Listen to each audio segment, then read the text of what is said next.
Bismillahirrahmanirrahim. Assalamualaikum warahmatullahi wabarakatuh. Selamat pagi sahabatku semuanya dimana saja berada.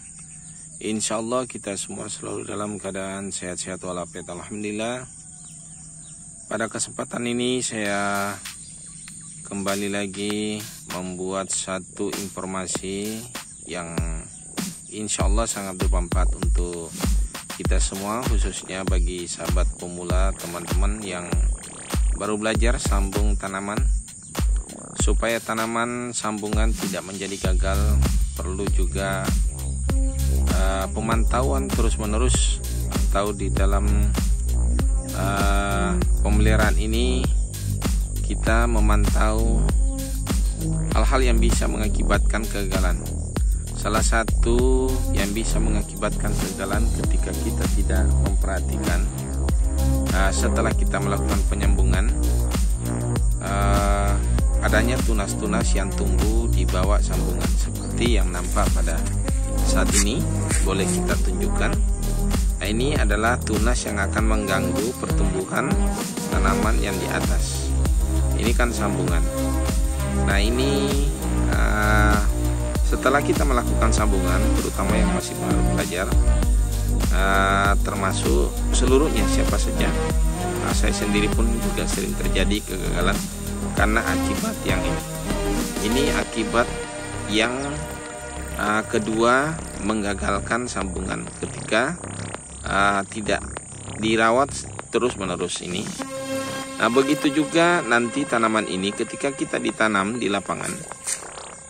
Nah, ini perlu juga diketahui bagi sahabat semua yang pernah beli bibit tanaman yang sudah dilakukan penyambungan step, kemudian ditanam, terjadi dia terlambat berbuah atau bahkan berubah rasanya tidak seperti keinginannya di awal, yaitu membeli yang bibit unggul. Akibat terjadinya seperti yang tadi, itu bisa jadi lambat berbuah karena yang asli sambungannya sudah mati. Akibat karena ketika lama tidak dipantau, mati yang sambungan, yang muncul adalah yang berasal dari biji. Maka jangan harap cepat akan berbuah. Dan kemudian seringkali juga sudah terlambat berbuah, dan kemudian juga kualitasnya tidak sebagaimana promosi dari penjualnya atau tempat belinya tanaman itu. Karena yang dibawa adalah sekedar untuk sebagai akar bawah untuk tumbuh. Jadi kalau itu yang diharap tumbuh yang di bawah, itu bisa kembali lagi. Kalau seperti sambungan, anggap aja lah ini rambutan. Rambutan ini biasanya orang pakai asal rambutan, baik yang kecut, baik yang masam, baik yang baik yang koyakan, itu untuk bawahnya. Namun untuk dipakai untuk sambungan adalah bibit yang baik, bibit yang unggul seperti binjai, garuda.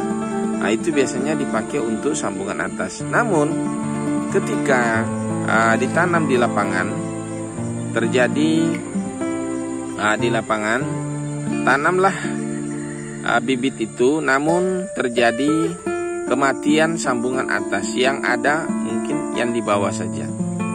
Sehingga ketika lama dipelihara tidak berbuah, dan kemudian setelah berbuah juga kecut. Itu akibat. Jangan salahkan yang menyambung, tetapi salahkan pada saat pemeliharaannya. Mungkin itu yang terjadi, sekedar informasi dari saya. Salah satu seperti itu. Nah, begitu juga tadi sambungan ini. Oke sahabatku, tidak berpanjang lebar, sekedar informasi dari saya untuk sahabat-sahabat semuanya, baik yang tanam di lapangan maupun yang belajar buat bibit ataupun yang membeli bibit, karena sama-sama harus dirawat.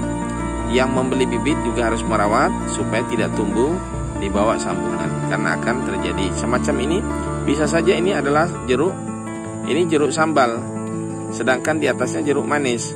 Ketika ini yang di atas muncul di sini, nanti kita menuduh yang menyambung, yang menjual bibit ini membohongi, padahal tidak. Memang faktanya yang dibawa itu memang sambal, di atasnya adalah jeruk manis. Jeruk manis ini ibaratnya kalau ini mati, maka tidak ada harapan lagi untuk mendapatkan jeruk manis dari batang ini, kecuali kembali lagi ke jeruk sambal atau jeruk citron atau dan lain sebagainya. Seperti itulah sahabatku semuanya, sekedar informasi dari saya. Semoga bermanfaat, dan yang belum subscribe silahkan di subscribe dan di share jika dirasa bermanfaat. Oke sahabatku, saya akhiri dengan ucapan wassalamualaikum warahmatullahi wabarakatuh.